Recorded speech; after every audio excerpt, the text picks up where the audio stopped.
thought, as such simply cannot. A deed arises only with an objective support as basis and not without one, even if such is merely assumed, as in the dream where, say, one kills another, and upon waking carries on as if having actually killed. This result of false view raises or reveals the assumption to reality, even though a mirage, a phantom spectre now in both this objective reality as well as the dream world.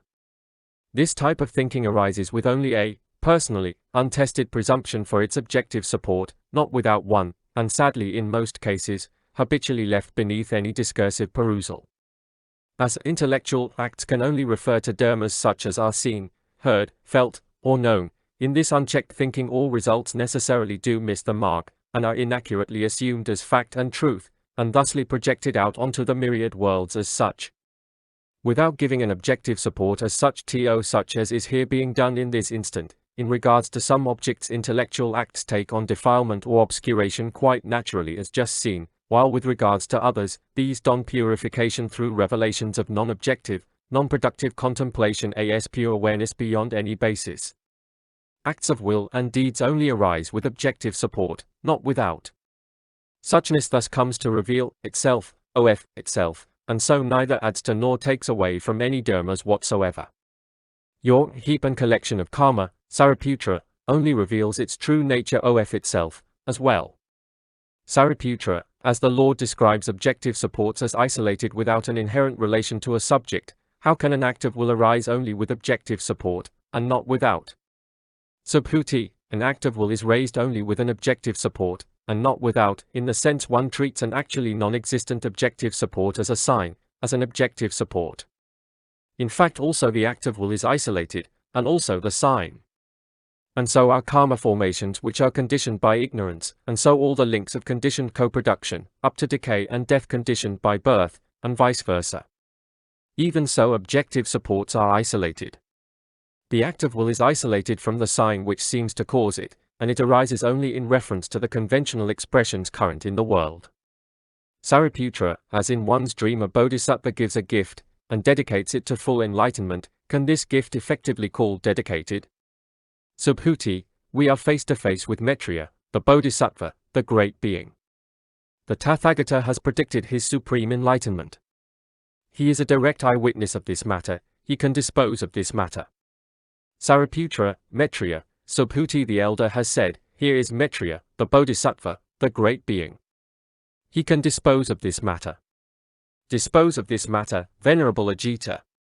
Maitreya, with reference to what the Venerable Subhuti says, what corresponds to these words of Maitreya, and he can dispose of this matter? Does my form reply? Or my feeling, perception, impulses, or consciousness? Does my outward appearance reply, or my shape? Or does emptiness of form reply, or emptiness of feeling, perception, impulses or consciousness? Obviously emptiness of form, etc., does not have any capacity to reply. Nor do I see any dharma which can reply, or which may reply, or by which one does reply, nor any dharma which is predicted to supreme enlightenment. Sariputra, Maitreya, do you really witness these dharmas in this way, in which you teach? Maitreya, I do not. Even I do not, nor can I know these dharmas, do not apprehend, do not see these, in this way in which these words express, and these thoughts reflect. But certainly this body cannot touch these, speech cannot express these, mind cannot even consider these. These things indicate own being of all dharmas, yet even these things are without any own being. Sariputra thought, deeply wise, indeed, is this Bodhisattva Maitreya the great being. How he expounds the perfection of wisdom in which he courses for such a long time. The Lord, why does this thought occur to you? Can you, Sariputra, see this Dharma endowed with which you have been made into an arhat? Sariputra, no, Lord. The Lord, in this same way this does not occur to a Bodhisattva which courses in perfection of wisdom, this Dharma is predestined to full enlightenment, that Dharma will be predestined, this Dharma is being predestined, that Dharma will know full enlightenment. As one courses in such a way, one courses in perfect wisdom. 5 places which inspire fear. Coursing thus, here is no fear. Impregnated with this strength which is gained in these coursings in baselessness, this enables persistence in any endeavors to think such as, this is not a condition such as not to reveal enlightenment. Coursing thus, one courses unto perfect wisdom. This being as it is, a bodhisattva is not afraid as when arriving in a wilderness infested with wild beasts. Here is laid bare one's honor to renounce everything to benefit all beings. Reacting with thoughts such as these wild beasts may devour this fleshly thing, just this must be freely given. Perfection of giving as this becomes perfect selflessness and of its direction turns all the more toward full realization.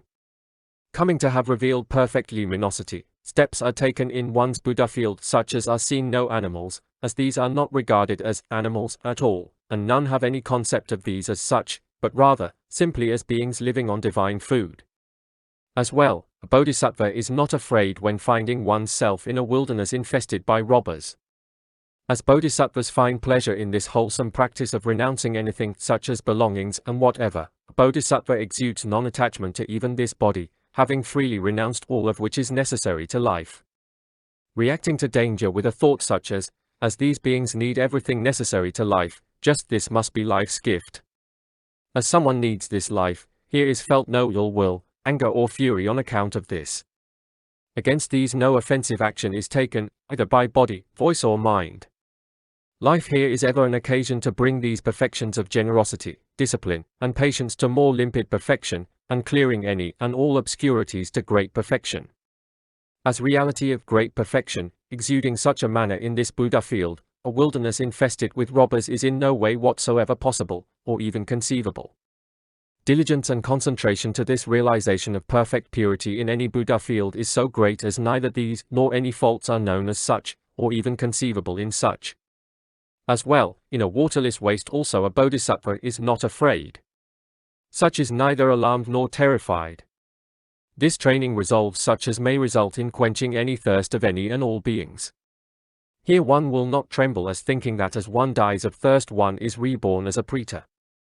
On the contrary, as one directs a thought of great compassion unto all beings, thinking, alas, certainly these beings are in great need as in this world such deserts are even conceivable.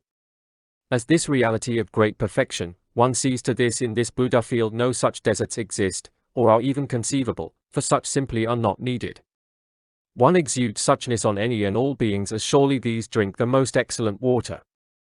Thus effort is exerted on behalf of all beings, so on any and all occasions also the perfection of effort diligence, vigor is more perfected. So, in a foodless waste also a bodhisattva is not afraid. Such is protected with this thought, as effort is firmly exerted, a Buddha field is purified in such a way as approaching enlightenment, in this Buddha field is no foodless waste, such is not even conceivable. The beings in this field are